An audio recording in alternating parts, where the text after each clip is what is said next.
Hey Justice Warriors, good evening. It is Saturday night. It's getting late. It's almost 8:30. So all day I've been thinking about this stuff and wanting to put together a short video for you people to catch you up on the insanity of the Brents and the Brets. As you may know by now, there's another one.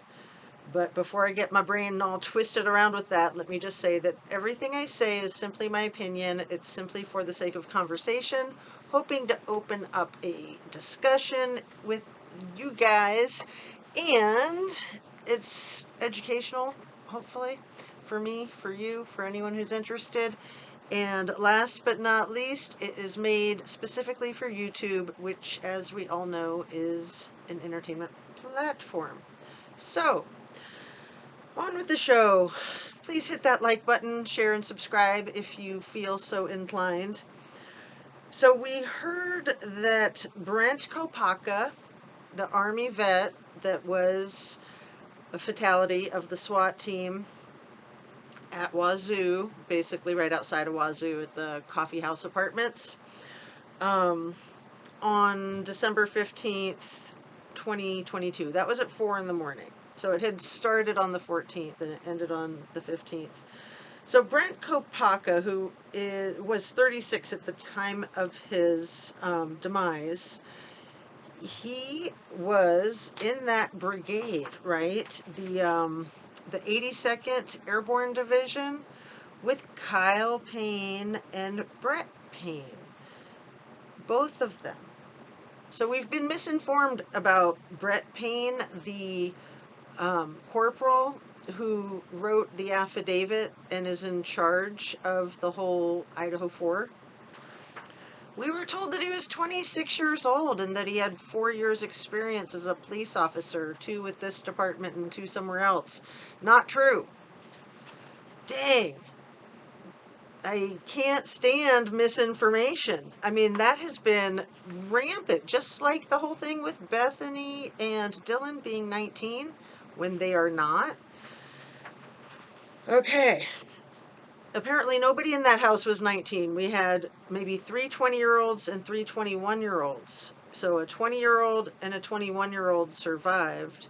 And then the 20-year-old, Bethany, is turning 21 February this year. So here we are at the 11th of February, so she might have already turned 21 in the last 11 days, or she will be in the next couple of weeks. But man, the misinformation is just nuts. So here's the accurate information as far as I know. It's what Google told me anyway. And sometimes I can trust Google, sometimes I can't. Brent Payne is 32 years old. He's also an Army vet. Him and his brother both served in that 82nd Airborne Division that Brent Kopacka served in. And so the age difference is only 4 years between Brent Payne and Brent Kopacka. And Brett's brother, Kyle Payne, is about 34 years old right now. So they were in the U.S. Army Special Forces. Oh, and this is another interesting tidbit. I'm not sure about Brent, but his brother Kyle went to the University of Idaho. I believe straight out of high school, and then he joined the Army. So, very, very interesting. Okay, keeping all of these Brents and Brets straight is completely insane. We are definitely going to need the full crazy board with the yarn and the push pins and the cork board, all of that jazz. We know Brent Mortensen is Dylan's dad. We know Brent Kopacka is the deceased from the SWAT team incident.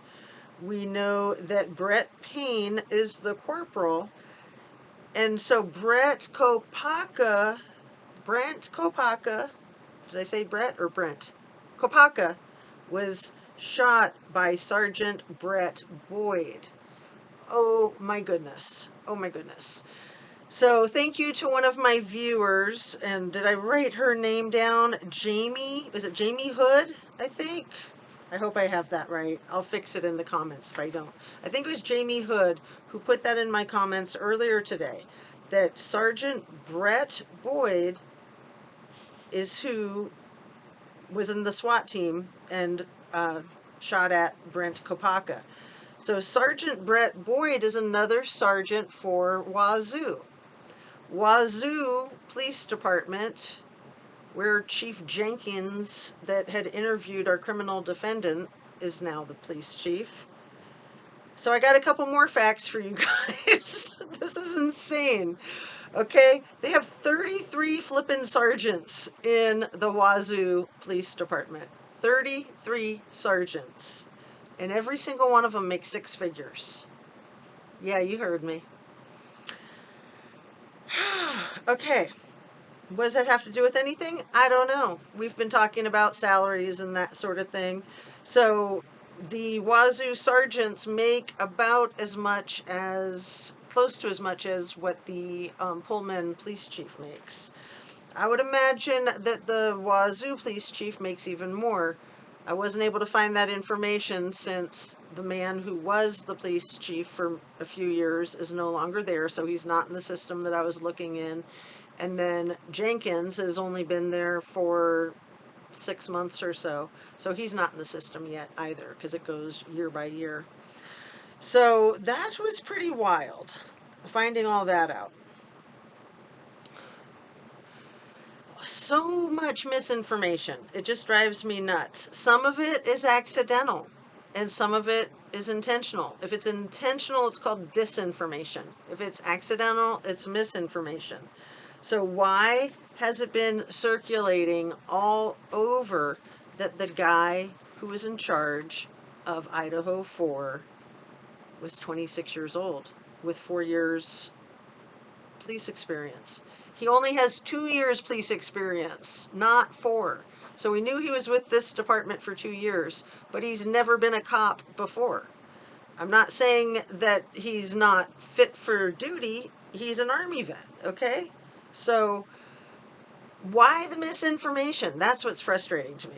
Anyway, it's important to be accurate, right? So this other issue that I want to touch on, you guys, is that flippin' letter that came out of the interweb, and Ashley Banfield has had that on her show. She had it like typed up on the screen and said that she was showing the copy of the letter, but it wasn't the copy of the letter, it was a copy of the letter, because it was the words that were in the letter. Weird. Really, really weird. The whole premise of that letter is to state quite clearly that the criminal defendant had all of this motivation and motive to hurt people really, really badly, because he had a couple of meetings and a bad email, right? I mean, that's all he had up until that point in time, November 13th. And then they're trying to say that they met with him on December 19th and let him know that he was no longer a part of their school, right? And maybe they could have done that, with a Zoom meeting. We know that he was in Pennsylvania on December 19th. But this premise of that being let go is what motivated him to unalive people is insane, because he would have not had any clue that he was going to be let go back on November 13th. And if he was so upset about a couple of meetings and an email, don't you think he might have gone on some kind of rampage after December 19th? I don't think he found out that he was cut loose from their school until after he was arrested. And I don't think that they cut him loose from the school until after he was arrested. I don't know. I'm not there. I'm not privy to all the nitty gritty, but I just can't fathom it. I just can't fathom it. I really think it's a dummy letter, and I hope it's not written by some YouTube content creator. I hope that's not the case. But whoever is circulating that letter, whoever leaked that letter, whether it's a fake letter or a real letter, they need to be found out. They need to be stopped. They need to be held accountable. This is just unbelievable. Absolutely unbelievable. You know, the lies and the lying liars, it's just not gonna get us anywhere. We're looking at four beautiful young adults whose lives were stolen from them and their families and their friends.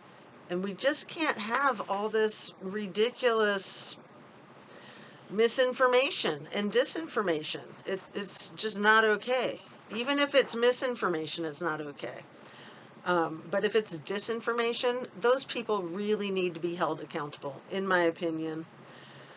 The propagandizing, man, it's just out of control. And, you know, if you have credibility and integrity, you have everything you need in the world. If you don't have credibility and you don't have integrity, you got nothing, in my humble opinion. Nothing. So I firmly believe that we can all do better no matter how well we're doing. But when we're making terrible mistakes and doing stupid things, we can make amends, we can make reprimands, we can make apologies, we can hold ourselves accountable, we can be responsible. I just don't know how some of these people live with themselves, but who am I to judge, right? I'm just really doing everything that I can in my power with my little YouTube channel to try to help figure out what's fact and what's fiction with this case. I mean, I'm devastated. I've got a kid the exact same age as the four victims. Actually, what? She turns 21 next month? Can't believe I have a 21-year-old almost. Yeah, the end of next month. So she's in college. She lives in a house with 4 or 5 roommates. I think it's 5, but one of them isn't there, so it's 4. You know, it's very, very, very similar to the situation in Moscow, is what I'm saying. So it really grabs my heart. I mean, I know it grabs a lot of people's hearts, but when you have your own children, kind of brings it up a couple notches, huh? Anyway, I just wanted to fill you guys in on the 4 Brent and Brets. So we got 2 Brents, 2 Brets. So I just find it so bizarre. Like, neither of those names are that common, right? I mean, I can count the number of Brents and Brets that I've known in my lifetime on one hand, and maybe even like on one finger. I mean, seriously, it's nuts. And anyway, I just wanted to deliver little bits of things that have been confusing to me that I'm trying to ferret out and get figured out. And yeah, the whole thing with Kyle Payne and Brent Payne, and then the Brett Boyd. So Brett Boyd being part of Wazoo, one of 33 sergeants, and we know that other sergeant, who was that? Matthew, I got his name, Matthew Kurt, the dirtbag. So now we know why he had so much time to be screwing around all over campus while he was at work. Because they have too many sergeants. So, anyway, I guess that gravy train was good while it lasted, but hopefully he'll never be working in law enforcement again. And hopefully his 3 supervisors that let him get away with that for so many years with a slap on the wrist, hopefully none of them will ever work in law enforcement again. It's really frightening to think about that kind of department. So that department at Wazoo, with those 3 supervisors, the police chief, the assistant chief, the captain, and then Sergeant Matthew Kurt, I just can't imagine the morale in that department, the same department that Sergeant Brett Boyd is a part of still. Anyway, I'm going to say peace out, you guys. It's Saturday night. I hope you're living large. I'm home with my kids. I love it. I'm a homebody. And I love you guys. So thanks for joining me. I hope you have a great rest of your weekend. Maybe I'll do another short one tomorrow, but I'll be doing my live on Monday morning, regular time. So drink your water, eat your protein, your fruits and your veggies, and get your rest, your relaxation, stretch and exercise, meditate and pray, be kind to yourself, be kind to other people, and make sure that people around you treat you with all the respect you deserve. Sending you love and light. Thanks for joining me. See you on the next one. How do I do this? There we go.